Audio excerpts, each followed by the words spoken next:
My friend tricked me into babysitting her kids, but I discovered why and canceled on her. So a week ago, I got a phone call from someone I would consider a friend, Jessica. We're not super close, but we're friendly, and get together with the same group of friends a lot. She called and said that her kids were talking about how much fun they have with mine, and wanted to know if we were free next Saturday. My kids really do like her kids, and I want to be better friends with her as well, so I said sure. She was relieved, and said her husband would be out of town and she needed a babysitter from 8 a.m. to 10 p.m. I felt like it was a major bait and switch, because I thought she wanted to do something altogether, but instead this was just a jazzed-up way of asking me to watch her kids. I felt bad backing out when I had already told her I was completely free that day. I should have said something right then, but I didn't. Well, yesterday, I ran into a friend of mine at the mall and she asked if I was excited for Saturday. I thought that was weird, because no, I'm not excited to babysit someone else's kids for 14 hours. I said my kids were definitely excited, because who wants to share their true feelings, right? She said, oh good. Is your husband taking them to do something fun? Or who is watching them? This really confused me and I ended up making a face, then responded that I was watching them.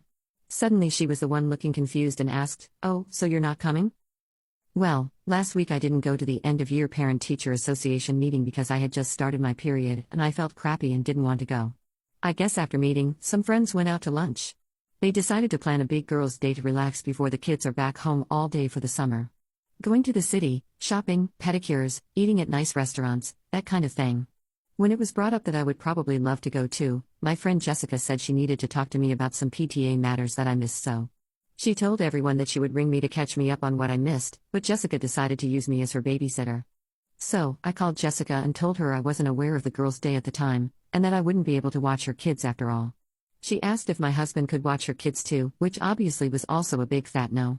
She started crying that she really needed this, and what would she do now since her husband won't be home? She continued sobbing and claimed it's too late to find someone willing to watch 5 kids for 14 hours, with no pay. Once the tears weren't working, she just got angry. Suddenly saying it was rude to back out of a commitment just so I could selfishly do something fun, and how I'm an awful friend. My friends are all feeling super uncomfortable with the whole thing. We're all typically a very happy, drama-free friend group, so I know no one wants to take sides, yet there are some that are taking her side. I'm wondering if I even go at all. The most hurtful part of this has been my friends siding with her. We're not the type of friend group that gets together all the time, but we do get together for birthdays every once in a while, or after a meeting like this day. I've known most of them over a decade, so I thought we had some substance to our relationships. Despite this, no one is acting like it was super absurd. I mean, come on, why aren't my friends taking my side? I'm obviously not guilty here. I'm honestly wondering if I even want to go at this point. I do know one thing though, I'm not watching her kids. Update. I followed the advice from a lot of you to talk to one of the friends I'm closer to in the group, Sarah, to kind of get a feel for what was going on. Sarah said she was frustrated with everyone. After I had run into my friend at the mall, she had filled everyone in on what had happened. They all agreed that the mean Jessica shouldn't have lied or tricked me into watching her kids, but they all sympathize with her. It is Jessica's 15th anniversary this weekend, but her husband forgot and had planned a boys' camping trip. So she was sad and angry with her husband, and they all knew she would really need a little getaway to cheer her up. Though it doesn't sound like anyone blamed me for not babysitting, they were disappointed for her, and put all of their energy into making a plan for her to still be able to go. No one really seemed to bat an eye whether I was going to go or not, or care that I was sad, except for Sarah. However, when it came time to make final plans for everything, someone decided to do the math and realized that if I was going to come, we would no longer all fit into one car.